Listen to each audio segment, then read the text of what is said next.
भनाइहरू राख्नको लागि भाइ आयाम अधिकारीलाई यस मञ्चमा निम्ताउन चाहन्छु।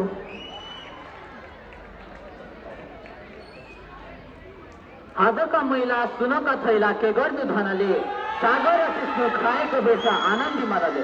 धन्यवाद कार्यक्रम सञ्चालक ज्यू, यस कार्यक्रमका सभापतिज्यू, प्रमुख अतिथिज्यू, निर्णायक मण्डल, आदरणीय गुरुवर्ग दाजुभाइ दिदीबहिनी तथा यहाँ उपस्थित अन्य सम्पूर्णमा म कक्षा 9 क छात्र आयाम अधिकारीको तर्फबाट न्यानो अभिवादन। आजको यस विशेष कार्यक्रमको शीर्षक रहेको छ रोजगारीका लागि विदेशभन्दा स्वदेशै बेस र म त्यसको पक्षमा आफ्नो केही शब्दहरू राख्न गइरहेको छु। सुरुमा स्वदेश। स्वदेश भन्ने बित्तिकै मेरो मन मस्तिष्कमा आउने विचार भनेको मेरो प्यारो देश नेपाल, बुद्धको जन्मभूमि नेपाल, प्राकृतिक सौन्दर्यले भरिपूर्ण नेपाल। तर यति विशेषता भए पनि हाम्रा धेरै युवा पुस्ताहरू रोजगारीको खोजीमा विदेशतिर लागिरहेको देखिन्छ। त्यो साँच्चै नै सर्वनाश विषय हो, किनकि हाम्रो देशमा केही छैन। बनाउन सकिन्छ, हाम्रो देशमा सबै कुरा छ, तर त्यसको प्रयोग गर्ने युवा नै अर्को देशमा पलायन भएपछि कसरी हामीले आफ्नो देश विकास गर्न सक्छौँ त? अहिलेको राजनीतिक स्थिति हेर्ने हो भने हाम्रो देशलाई 70-80 वर्षका वृद्धहरूले धानिरहेका छन् कि यो हाम्रो देशको भविष्य। अहिलेका युवा पुस्ताहरू विदेशमा गएर आफ्नो काम सम्हाल्दैछन्, तर यहाँ उनका परिवारले के भोग्दैछन् भनेर उनीहरूलाई चिन्ता छैन। अरूको देशमा गएर त्यो बाकसमा फिर्ता आउनु तपाईँहरूको लागि शोभाको विषय होइन। तपाईँ त आफ्नो अस्तित्व छोडेर जानुहुन्छ, तर तपाईँको परिवार साथी उहाँहरूमा के त्यो नराम्रो भाव गुज्रिन्छ त्यो तपाईँहरूले कहिले पनि बुझ्न सक्नु हुँदैन। यहाँ हाम्रो देश नेपाल कृषिमा धेरै अगाडि गइसकेको देश हो। हाम्रो देश कृषि प्रधान देश हो, तर आफ्नै देशमा बसेर कृषि गर्ने लाज मान्ने व्यक्तित्वले विदेशमा गएर भाडा माग्न चाहिँ गर्व मान्ने गर्दछ।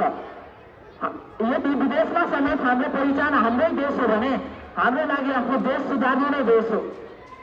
नेपाल जलस्रोतमा समेत धनी देश हो, पर्यटनको कुरामा पनि अति सुधारिएको देश हो। विश्वका 10 सर्वोच्च शिखर मध्ये 8वटा त नेपालमै पर्छन्। विश्व सम्पदा सूचीमा 8वटा, तीमध्येका 8वटा सूचीहरू नेपालकै छन्।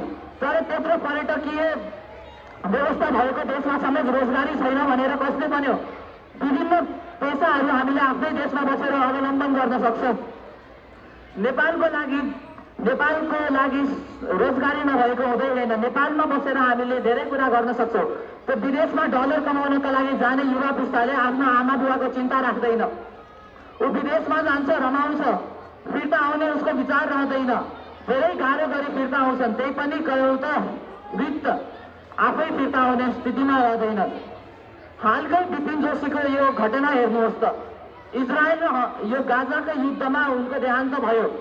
त्यो निश्चय नै गलत त थियो, तर उनले त चाहेको जस्तो भएको थिएन। उनको परिवारमा के बितिरहेको थियो त्यो धेरै कमले बुझेका होला। नेपाल हाम्रो यस्तो देश हो जहाँ हामीले धेरै कुरा गर्न सक्छौँ। आफ्नो विकास, देशको विकास, राज्यको विकास यदि सबैले यो कुरा बुझ्छन् भने हाम्रो देश साँच्चीकै नै समृद्ध हुन सक्छ। मेरा प्रतियोगी वक्ताहरूले हाम्रो देशलाई ठुला राष्ट्र जापान, अमेरिका, चीनसँग तुलना गर्नुभएको थियो। तपाईँहरूको तुलनाको लागि म के भन्न चाहन्छु भन्दा हाम्रो काम गर्ने युवा नै बाहिर छ भने कसले सम्हाल्छ त यो देश? तपाईँहरूले तुलना जोसँग गरिरहनु भएको छ, त्यही देशमा गएर हाम्रा युवा खटिएका छन्। युवालाई फिर्ता ल्याउनुहोस्, देश कहाँ पुग्छ हेर्नु होला। हाम्रो देश भनेको धेरै समृद्ध हुने देश हो, तर युवा पुस्ताले त्यो कुरा बुझेको छैन। त्यो कुरा जुन दिन युवाले बुझ्छ तब यो देश चाइना र इन्डियासँग मुकाबला गर्नमा धेरै अगाडि पुग्दछ। नेपालमा बसेर नै आफ्नो विकास गर्न सक्ने हामीसँग क्षमता हुनुपर्छ र छ पनि। त्यसकारण अन्त्यमा म के भन्न चाहन्छु भने आफ्नै देशमा बसेर पसिना बगाऊ, स्वदेशमा पसिना बगाउनु भनेको राज्य सेवाको सबैभन्दा ठुलो विषय हो। हस्त, धन्यवाद।